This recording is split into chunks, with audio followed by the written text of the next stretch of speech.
जब सरकार जनसाधारण से संबंधित कोई कार्रवाई कर रही हो, भले ही वह संविदा देने या करने के रूप में हो या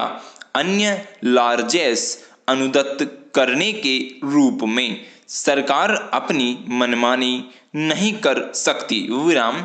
विधि द्वारा अधिरोपित इस संबंध में दो परिसीमाएं हैं और वे इस निर्मित सरकार के विवेकाधिकार पर नियंत्रण बनाए हुए है। विराम पहली परिसीमा उन निबंधनों से संबंधित है जिनके अनुसार उदार दान दिया जा सकता है और दूसरी उन व्यक्तियों से संबंधित है जो ऐसे उदार दान को प्राप्त करेंगे। विराम किसी व्यक्ति विशेष के समान राज्य सरकार उदार दान देने के मामले में अपनी मनमानी नहीं कर सकती और वह अपने आत्यंतिक और असीमित विवेकाधिकार में किसी भी व्यक्ति से कोई समव्यवहार करने का चयन नहीं कर सकती और सरकार के ऐसे प्रत्येक क्रियाकलाप में सार्वजनिक तत्व होता है और इसलिए उसे उसकी युक्तियुक्तता की जानकारी होनी चाहिए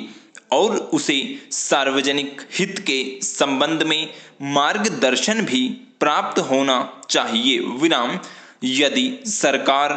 कोई संविदा या पट्टा अनुदत्त करती है या अन्यथा ऐसी संपत्ति के संबंध में कोई समव्यवहार करती है या कोई अन्य उदार दान अनुदत्त करती है, तो वह युक्तियुक्तता और सार्वजनिक हित की कसौटी पर उसकी विधि मान्यता की परीक्षा कराने के दायित्वाधीन होगी और यदि इन कसौटियों में से किसी भी कसौटी की पूर्ति नहीं होती है तो वह असंवैधानिक और अविधिमान्य होगी। विराम इसके अतिरिक्त अन्य बातों के साथ साथ यह अभी निर्धारित किया गया है कि इससे आवश्यक रूप से यह उपसिद्धांत सामने आया कि राज्य सरकार ऐसे ढंग से कार्यवाही नहीं कर सकती जिससे किसी व्यक्ति विशेष को फायदा हो किंतु राज्य को नुकसान। विराम ऐसी कार्यवाही अयुक्तियुक्त और सार्वजनिक हित के प्रतिकूल होगी। विराम अतः सरकार उदाहरणार्थ अधिकतम प्रतिफल से कम प्रतिफल पर जो उसके संबंध में प्राप्त किया जा सके संविदा नहीं दे सकती या अपनी संपत्ति को बेच नहीं सकती या पट्टे पर नहीं दे सकती, किंतु ऐसा वह तब कर सकती है जब ऐसे अनेक आधार मौजूद हों जो युक्तियुक्तता और सार्वजनिक हित को ध्यान में रखते हुए ऐसा करने को आवश्यक बना दे। विराम ऐसे आधार ये हो सकते हैं कि किसी निर्देशात्मक सिद्धांत को बढ़ावा देना हो या उसे कार्यान्वित करना हो या यह कि संविदा या संपत्ति राजस्व उपार्जित करने की दृष्टि से न दी गई हो बल्कि उसे जनसाधारण के विशिष्ट प्रवर्ग या गुट के फायदे के लिए किसी कल्याणकारी योजना को कार्य रूप देने के प्रयोजन के लिए किया जा रहा हो जो उसे प्राप्त करने का हकदार हो या यह कि वह व्यक्ति जिसने सबसे अधिक प्रतिफल की स्थापना की है अन्यथा संविदा या संपत्ति दिए जाने के लिए ठीक नहीं है। विराम पैरा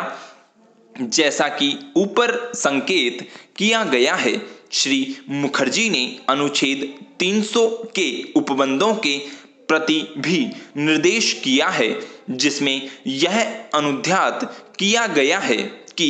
किसी व्यक्ति को उसकी संपत्ति से विधि के प्राधिकार से ही वंचित किया जाएगा अन्यथा नहीं विराम। श्री मुखर्जी ने शशांक शेखर मैती बनाम भारत संघ और अन्य वाले उपरोक्त मामले में और श्री काली माता ठकुरानी और रघुनाथ जूस और अन्य बनाम भारत संघ और अन्य वाले मामले में दिए गए विनिश्चयों को निर्दिष्ट करते हुए यह दावा किया कि चूंकि उन मामलों में अनुच्छेद 300 के प्रभाव पर विचार नहीं किया गया था, अतः वे विनिश्चय इस मामले को लागू नहीं होने और न ही इस प्रयोजन के लिए वे सुलभ होंगे। और इसके साथ साथ उन्होंने यह कहा कि उनके द्वारा